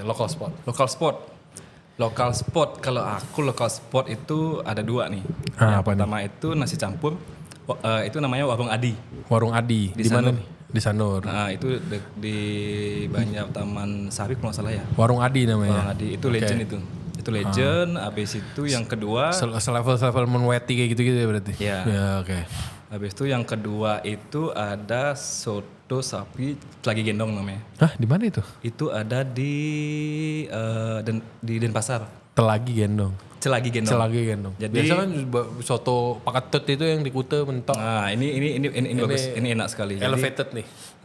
Kuahnya ngaldu sekali selama kalau bahasa toyannya. Oke. Nah, itu ada di dekatnya Kuburan Badung. Oke. Dekatnya Pasar Badung. Ntar sama Jo dimasukin. Ya, itu namanya soto sapi Cilegon dong. Kalau Jarang-jarang nih beda nih rekomendasi orang Sanur. Dekat Sanur. tapi datang itu harus lebih awal, Pak. Oke. Itu biasanya dia buka jam 7, itu jam 11 udah habis. Oh sukses banget berarti. Itu legend itu dari zamannya bapak aku masih muda itu udah ada. Itu sekarang udah generasi ke bapak ya.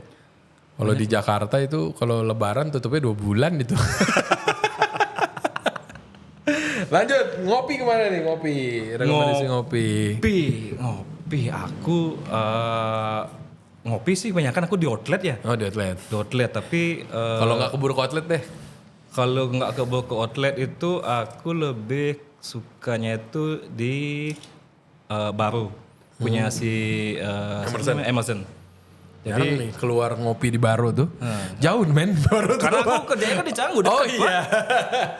Karena aku kalau kerja aja baru ngopi, kalau di sana nggak ngopi. Oke. Sehat ini chef ini. Apalagi nih? Ya, lanjut, arak. Woi. Arak. Kalau aku jujur aku nggak fans banget sama arak ya. Dan memang dari dulu. Kalau emang nggak ada nggak apa-apa. Lanjut ke bar aja. Ada kalau arak itu sih di Legend ya, Pantantri ya. Pak Di Sanur Tantri. juga. Oke. Jadi itu dia juga Sanur Pride banget nih. Sanur Pride.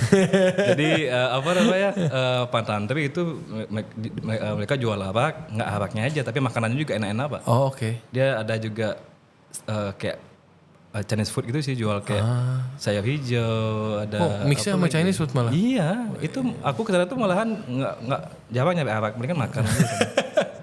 Kalau sesekali pengen aja berarti Iya. ya. Oke, berarti kalau gitu lanjut bar kemana nih? Kalau ngebar, Ngebar, aku. yang ada event aja apa beda? Nah, aku sukanya tuh dulu ke klub soda sih. Oke. Kalau masih buka deh. Iya. Kalau sekarang kayaknya udah mau pindah. Tapi kalau Night Rooster pernah coba? Next Rooster udah kemarin. Tapi lebih cocok klub soda. Karena lebih dekat, Pak. Iya. Kalau Next Rooster di Ubud itu kayak Ya kan ntar katanya membuka juga diubut lagi kalau jadi buka. Nah sekarang udah tutup kemana? Apa lagi banyak liburan alkohol? aku lagi off sih. Lagi off ya? Oke. Doain ya klub sodanya buka lagi. Di Canggu. Belum ada outlet di Ubud. Oke, nah ini buat sama istri nih kalau diajak makan cantik mana? Ini biasa chef-chef aduh kemana nih? Aku ada Nggak mungkin diajak outlet dong, masa kerja. Lagi makan sama istri dipanggil, chef boleh nanya nggak? kalau aku punya sport sendiri sih. Oh kemana? Ada 2 sport, itu pertama itu aku seringnya ke Pandaloka. Pandaloka. Terus yang kedua Chinese food juga sih, itu yang di Tokomar itu namanya Pak Coco. Oh Pak Coco. Tahu kan? Pak Coco 1, Pak Coco 2? Yang di utara, yang dekat gereja apa tuh? Pak satu kayaknya. 1 ya? Ya, yang di dekat gereja, depan gereja. Oke. Ntar cari depannya apa? Meja? Gereja. Oh depannya gereja, oke. Itu Pak Coco itu legend juga sih. Legend. Nih foodie banget nih makan Sama di sebelah itu Pak Coco itu ada soto Surabaya, Pak. Soto Surabaya? Oh yang kuning soto ya? Yang iya. pakai santan ya? Ya, Oh, itu iya, itu santan enak. itu santan itu dia pakai santan yang dibakar kelapanya. Apa ya namanya ya? Enak itu? Enak soto apa namanya itu? Soto Lamongan tapi pakai santan itu doang tuh yang ada. itu aku lebih suka di sana sotonya itu. Jadi gue puterin dulu itunya cari namanya. Lupa gue juga. Kelapanya itu dibakar habis itu buat santan sendiri dia. Oh habis dibakar baru diperes. Nah, jadi gurihnya tuh smokiness gitu, beda-beda sekali. Enak. Itu gue pernah makan enak. Cobain Jo, enak. Coba ya. Siap. Lanjut. Nah ini di Bali nih ada makanan yang paling berkesan gak selama muter-muter Bali? Muter-muter Bali. Apa nih? Makan apa nih? Apa aja yang berkesan yang kalau atau mungkin kalau ada yang mau ke Bali harus coba satu itu. Kalau cuma punya 2 jam di Bali gitu. Apa ya? Kalau aku sih agak jauh sih ya di Karangasem ya. Yang itu pepes tadi. Ada lagi satu belayak. Oh belayak. Nah aku kemarin ngetrip sama anak-anak itu ngetrip belayak. Ada 3 tempat belayak itu luar biasa. Tapi ini Karangasem ada namanya nggak? Belayak apa ya? Belayak Mensamru? Apa lupa aku namanya lo. Nanti cariin ya. Komennya. Aku kasih tau ya si Jadi. Oh berarti naik jadi habis ini. Aku mau tahu Pak, dalam artian aku ada keturunan dapat di Klangsem juga. Oh. Gitu. Cuman udah terlalu banyak diserap sama Sanur. Denpasar. Oh, Denpasar, oke. Ini chef ini rumahnya jauh banget dari tempat kerjanya. Nggak jauh-jauh banget sih. Ya kalau udah biasa mah itu jauh banget. Buat gue mah jauh banget itu pasti rasanya. Thank you banget sudah menyempatkan waktu kesini. Kalau masih penasaran sama Yuda. Di Yuda Permana di IG nanti mungkin bisa di screenshot sama Kerjanya jauh tuh. Habis itu visit aku di Yuki. Kita ada Yuki Canggu, Yuki Uluwatu. Sama the new outlet aku itu ada di Meme. Tapi mostly sekarang aku ada di Meme sih. Oh masih di masih Fokusnya di ya lah Meme. udah dibikin dapur impian masa ditinggal-tinggal. Tapi ada project yang bisa di-spill nggak? Belum dulu nih. Kalau project, kalau kita bakalan ada project bakal buka di akhir tahun ini. Oke. Habis itu ada project juga bakalan lagi ongoing, mungkin bakal buka di tahun depan sih. Oke. Dekat-dekat sini apa jauh? Satu agak jauh. Satu dekat. Terima kasih buat yang udah dengerin dari awal sampai akhir, seru banget. Kali ini kita dapat kesempatan dengerin cerita-cerita Chef Yuda. Kalau kalian masih penasaran juga sama podcast ini, kita ada di Instagram ataupun di TikTok di On The Pass Bali SS1. Dan yang pasti nggak boleh kelewatan untuk subscribe terus Regency Radio biar nggak ketinggalan episode-episode ini kita selanjutnya. Oke, bye.